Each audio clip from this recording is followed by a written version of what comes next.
বাউলের পক্ষে যে বিএনপির মহাসচিব এই কুলাঙ্গারের বাচ্চা এই বলে যে বাউলের টাউল এগুলোর পেতে, কুলাঙ্গারের বাচ্চা তুই কেটা জানি না আমরা?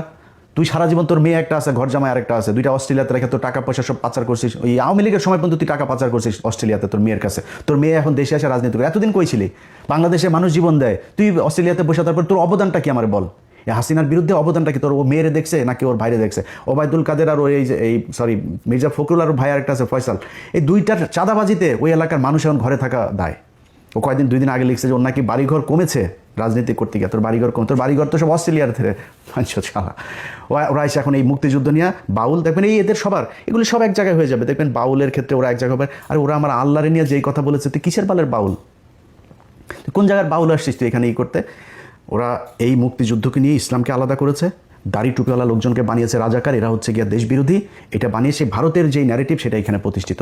এই ন্যারেটিভ দিয়ে এই দেশের রাজনীতি করা যাবে না, আমরা করতে দিব না। যতই চেষ্টা করেন চালায় যান, দেখেন কাদের পক্ষে লোক যায়। ঢাকা বিশ্ববিদ্যালয় দেখেছেন না, রাজাকারকে বাঁচিয়ে করে ওপেনে বলেছি পাকিস্তানের ক্যান্ডিডেট রাজাকার, ও জিতেছে। তো ওই সামনে নির্বাচনেও বেশি খেলা করতে আসবে না কোনো দল আশা করি। এই মুক্তিযুদ্ধ নিয়ে আশা করি কেউ খেলা করবে না, আওয়ামী লীগ নাই যেহেতু, আর কেউ করবেও না আশা করি। সো যারা এই বাংলাদেশে এখন মুক্তিযুদ্ধের 32 নম্বরের বাউল, তারপরে এই যে চেতনায় বালছাল নিয়ে আসতে চাইবেন, ভাই কেউ পাত্তা পাবেন না। এগুলি বাংলাদেশের মানুষ। আমি বাংলাদেশের আপামর জনসাধারণের কাছে একটা প্রশ্ন করতে চাই, ভাই আমার কাছে আপনার মুক্তিযুদ্ধের ইতিহাস জানার দরকার নাই।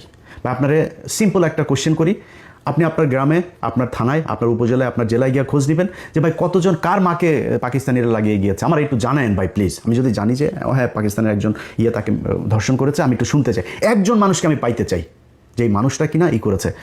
2015 সাল 2071 সাল থেকে 2015 সালে এসে বীরাঙ্গনাদের খোঁজে তালিকা তৈরি শুরু হয়। সেই বীরাঙ্গনা তৈরি করতে গিয়ে আওয়ামী লীগ বিধবা, অসহায়, গৃহহারা, স্বামীহারা মানুষজনকে এক জায়গায় করে তারপরে তারা একটা বীরাঙ্গনার তালিকা তৈরি করেছে 530 জন সারা দেশে মিলে। সব কয়টা ভুয়া। এই যে অবস্থা। যাই হোক, এগুলি করে আমাদেরকে আলাদা করতে চেয়েছে।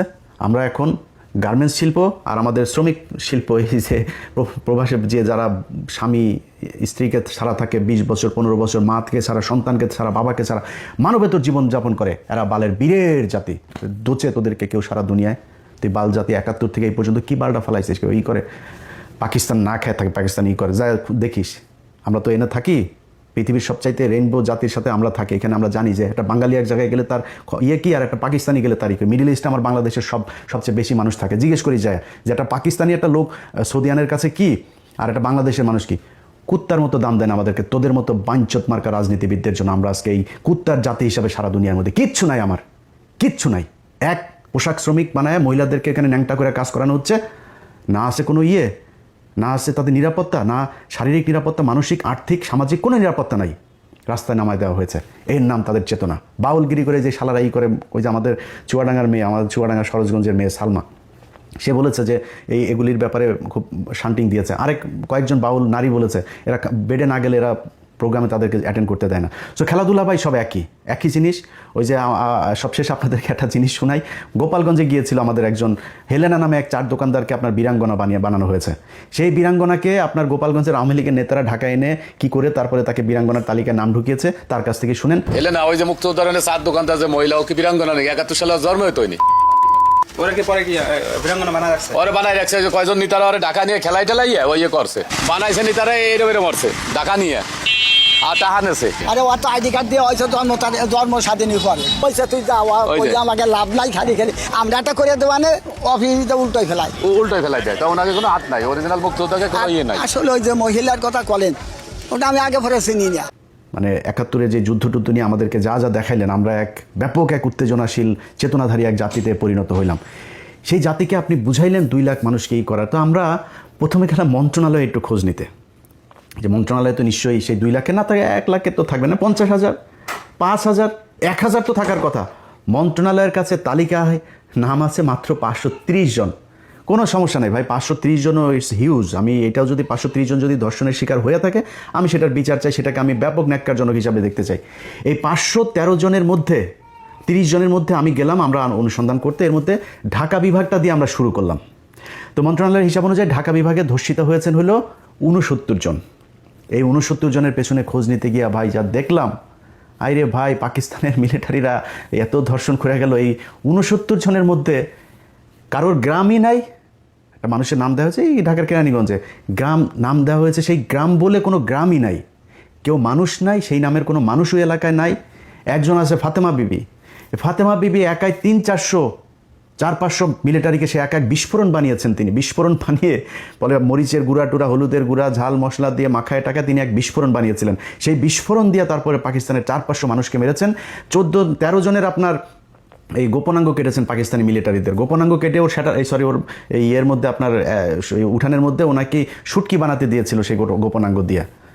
এই হলো গিয়া, শুনেন একটু ক্রাইম এডিশনে সেই প্রোগ্রামটা অল্প একটু কথা শুনেন, শুনলে বুঝবেন কি বলে। একটা পাঁচফোড়ন তৈরি করলাম, কিছু ছাই, তামুকের ফাঁকি, মরিচের ফাঁকি দিয়ে ছোট্ট ছোট্ট করে গোল্লা বানাইয়া এক একজনের হাতে দিতাম। অনেক মানুষ ছিল, এদেরকে হাতে দিতাম, ওরা গাছের গায়ে গায়ে থাকতো। যখন ওইটা যখন পড়তো তখন ওরা আসলে পরা ছিঁড়ে মারলে পরা ওকে নাক মুখ চোখ মুখ কানা হয়ে যেত গা, তখন ওদের অস্ত্র মস্ত্র আমরা চিনে এনে মুক্তিযোদ্ধাদেরকে দিতাম। বহু অপারেশন করছি আমরা নিজের হাতে, না হইলে কমসে কম আমার এই হাত দেয়, না হইলে 2-500 আমি মারছি। আমি 11 জনের জীবিত অবস্থায় তাদের পুরুষঙ্গ কেটে লেছিলাম কাঁচি দিয়া, বব কাঁচি দিয়ে কাইটটা আমি টাকি মাছের মতন শুটকি দিছিলাম। এই হইল কি আমাদের মুক্তিযুদ্ধের ধর্ষিতাদের অবস্থা। 530 জনের মধ্যে একজনকেও, পুরো ঢাকা বিভাগে আমরা একজনের খুঁজে পাইনি যেটা বাস্তবিক পক্ষে মানে বাস্তবিক অর্থে কেউ ধর্ষিত হয়েছে এই প্রমাণ দিতে পারে। নানান ধরনের গল্প, এই করেছে ওই করেছে, 3টা কোশ্চেন করলে এরপরে ঘুরপেচ খাওয়া যায়। আমার 4-5টা ভাইকে, আপনার 4 ভাই আর 1 বোনকে মারা হয়েছে 71 সালে। সেই 4 ভাইয়ের নাম বলতে বললে একবার এক এক ভাইদের নাম বলে। আবার পেটের বাচ্চা মারা গিয়েছে, বাচ্চার বয়স কত ছিল, পাশের থেকে আরেকজন বলে আপনার তো বাচ্চা টাচ্চা ছিল না, পেটের ভিতরেই শহীদ হয়েছেন। শুনেন একটু কি বলে। ফরিদ, আরেক ভাইয়ের নাম ছিল দরবেশ, আরেক ভাইয়ের নাম ছিল মনসুর আলী, আরেক ভাইয়ের নাম ছিল নূর মোহাম্মদ, আমার বোনের নাম ছিল নাজমা। নাজমা আমার ছোট ছিল, আমার বোনকে ওই জায়গায় মাইরে ফেললো ফরিদ, শেখ ফরিদ। আমার না, আমার আরেকটা ভাইয়ের নামও শেখ ফরিদ আছে, জীবিত, এটা না আগে ছিল আমার বড়। আরেক ভাইয়ের নাম ছিল অলগঞ্জে আবুল ফরাজ, আরেকজনের নাম ছিল মনসুর আলী, আর বোনের নাম ছিল নাজমা। আমার প্রথম সন্তান শহীদ হয়েছে, দ্বিতীয় সন্তান মুক্তিযোদ্ধার সময় শহীদ হয়েছে, দ্বিতীয় সন্তান মুক্তিযুদ্ধের সময় আপনার বয়স ছিল 20-22 বছর। হ্যাঁ, আপনার ছেলের বয়স কত তখন মনে করেন ছেলে আমার গর্ভে শহীদ হয়েছে, গর্ভ অবস্থায় শহীদ হয়েছে। এইভাবে আমাদেরকে এই গাঁজাখড়ি গল্প শোনায়া একটা বিশাল প্রজন্মকে আমাদের 54 বছর ধরে অন্ধ বানিয়ে রাখা হয়েছে।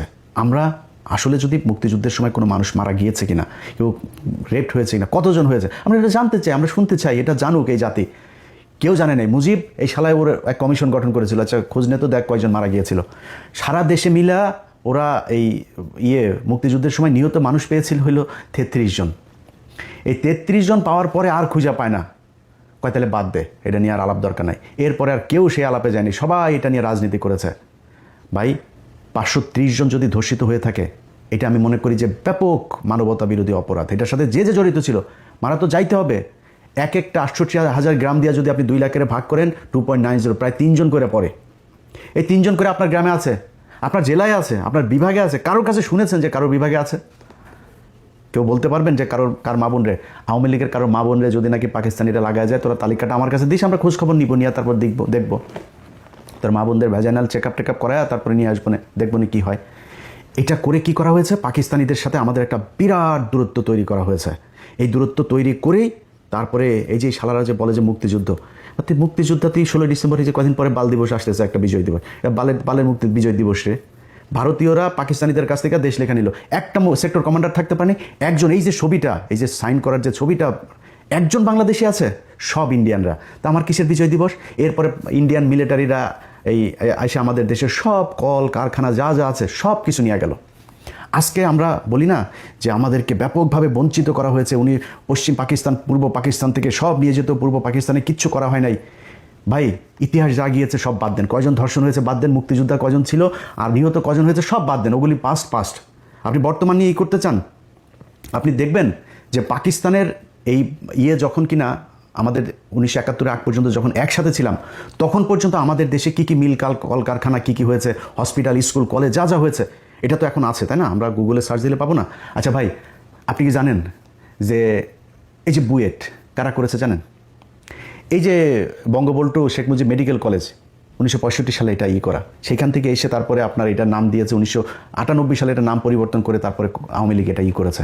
BUET, KUET, RUET, CUET, Chittagong medical, sir Salimullah medical, Rangpur medical, Mymensingh medical, যত রাজশাহী মেডিকেল, রাজশাহী ইউনিভার্সিটি। আরে ভাই, যুদ্ধের ঠিক 1 বছর আগে 1970 সালে জাহাঙ্গীরনগরটা দিয়ে গিয়েছে। মিল কলকারখানার নাম শুনবেন, Adamjee jute mill, Dhaka jute mills limited, Amin jute mills limited, Khulna jute mills, Karnaphuli rayon mill, Progoti industries, Kaptai জলবিদ্যুৎ, Chandraghona paper mill, Ispahani cotton mills, Khulna newsprint, Chittagong dry dock, eastern refinery limited, যা যা আছে এগুলো সব পাকিস্তান করে দিয়ে গিয়েছে। আপনি জানেন এই যে কমলাপুরটা আছে না, আমাদের বিশাল সুন্দর এক কমলাপুর, পাকিস্তান করে দিয়েছে। যে জাতীয় সংসদ ভবনটা আছে না, এই সংসদ ভবনটা এই পাকিস্তান তারপরে করে দিয়ে গিয়েছে এই দেশে। আপনি আমারে বলেন 1971 সালের পর থেকে ঢাকা মেডিকেল 1921 সালে প্রতিষ্ঠিত, কিন্তু এটার বেশিরভাগ যে বিভাগগুলো আছে, ঢাকা মেডিকেলটা ব্রিটিশ আমলে করে দেয়া, এইটার যত মানে এই এক্সটেনশন সব পাকিস্তান আমলে করা হয়েছে। এখন এই যে ঢাকা মেডিকেলে আপনি যুদ্ধ হয়েছে না 1971 সালে, আগে এটার বলা হতো প্রাচ্যের অক্সফোর্ড। সেই প্রাচ্যের অক্সফোর্ড 1971 সালের পর থেকে এটার এক্সটেনশন কি হয়েছে জানেন? 1974 সালে চারুকলা একাডেমি অনুষদ। চারুকলা এক অনুষদ ছাড়া এই ঢাকা মেডিকেলে, ঢাকা বিশ্ববিদ্যালয়ের যা যা আছে সব কিছু অধপতন হয়েছে। একটা মিল কলকারখানা বলেন তো, কোন মিল কলকারখানা আমাদের এই দেশে হয়েছে 1971 সালের পরে? গার্মেন্টস হয়েছে। আমাদের দেশের নারীদেরকে সব ন্যাংটা করে তারপরে রাস্তায় নামাইছেন, সারাদিন না খায় থাকে, না খেয়ে থেকে তারপরে সেখানে প্রতি মাসে 5,000, 7,000, 10,000, 15,000 বেতন পায়, মাস শেষে পুষ্টিতে ভোগে, বিয়ে হয় না, বাচ্চা হয় না, টিনের চালার ভিতরে এক এক ঘরের ভিতরে গাদাগাদি করে 8জন 10জন থাকে, সকালে ভোরে থালাবাটি নিয়ে তারপরে যায়, রাত 8টা 9টার সময় আসে। যেগুলি একটু সুন্দরী তাদেরকে গার্মেন্টস মালিক ওই সুপারভাইজার টাইজার করে কোনতে খায়। এই হচ্ছে আমাদের দেশের উন্নতি। আরেকটা উন্নতি কি হয়েছে, আমরা বিদেশে লোক পাঠাই, যেটা দিয়ে এখন দেশটা টিকে আছে। এর বাইরে পাকিস্তান যাওয়ার পরে এই বাংলাদেশের মিনিমাম কোনো ধরনের কোনো উন্নয়ন হয় নাই। আজকে এই যে আমাদের স্মার্টা যেসব নারীরা আছে না, যারা পাকিস্তানের বলে পাকিস্তান, ওরা কি ইউটিউবে সার্চ দিয়ে দেখেন পাকিস্তানের, আর ওরা পাকিস্তানের নারীরা সারাদিন ওরা মনে হয় যেন যদি পাকিস্তান নিয়ে কিছু বলে, মানে ওইখানে কয়েকটা বোম টোম পরে আছে, মসজিদের ভেতরে মুসল্লিরা নামাজ পড়ে, মেয়েরা সব একদম বুরকা টুরকা পরে হয়ে থাকে। পাকিস্তানে গিয়ে দেখেছেন কোনোদিন? ইউটিউবে দেখেন। জীবনের ইচ্ছা আছে পাকিস্তানে যাবো, ইনশাল্লাহ সৌদিতে যাবো আর পাকিস্তানে 2 জায়গায় যাওয়ার খুব ইচ্ছা আছে, স্বপ্ন আছে, যাবো। সেখানে ইউটিউবের মধ্যে ঘুরলে তারপরে দেখা যায়। আর ভাই ইসলামাবাদের হাইওয়েগুলি দেখছিস ইউটিউবে, ওটা কি আমেরিকা না এই পাকিস্তান এটা বোঝা যায় না। পাকিস্তানে এমন কোনো জিনিস আছে যেটা কিনা তারা বিদেশ থেকে রপ্তানি করা লাগে, সব নিজেরা তৈরি করে। এই 2 দিন আগে ব্যালিস্টিক মিসাইল তারা করেছে, উৎক্ষেপণ করেছে। কি করে নাই তারা? মোটর সাইকেল, গাড়ি থেকে শুরু করে সব উৎপাদন করে। চিকিৎসা, তাদের চিকিৎসা খাতের অবস্থা জানেন? তাদের সাথে এখন আমাদের ব্যারিকেড তৈরি করে রাখা হয়েছে। এই ডিসেম্বরে আপনার কতদিন ধরে শুনছি বাংলাদেশ ঢাকা থেকে ইসলামাবাদে সরাসরি ফ্লাইট হবে, চালু হয় না। কারণ ওইখানে গেলে পাকিস্তানের যে ট্রিটমেন্ট ব্যবস্থা, এটা ইন্ডিয়ার সাথে আমাদের তখন একটা এই মানে এখান থেকে রোগী কিছু ভাগাভাগি হয়ে যাবে পাকিস্তানে, এটা কোনোদিনও চায় না। যেই কারণে এই ইন্ডিয়ার যারা কিনা এই বাংলাদেশের যে দালালরা আছে, তারা চায় না পাকিস্তানের সাথে সরাসরি কোনো সংযোগ হোক।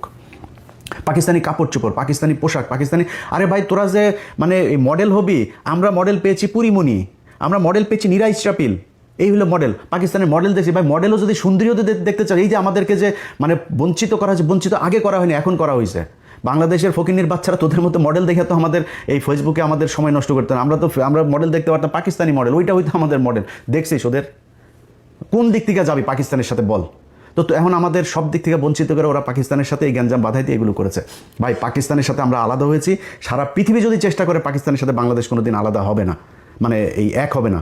কিন্তু আমাদের যে সুযোগ সুবিধা যা দরকার আমি পাকিস্তানের কাছ থেকে নিব। পাকিস্তানের সাথে আমার সম্পর্ক যদি ভালো থাকে, তাদের যে নিউক্লিয়ার আছে সেটা তারা নিজেরাই বলে, বাংলাদেশ ভাই তেরে আমার যদি লাগে তাহলে তোরে দিয়ে দিব, কোনো সমস্যা নেই। আমি কেন তার সাথে গ্যাঞ্জাম লাগবো?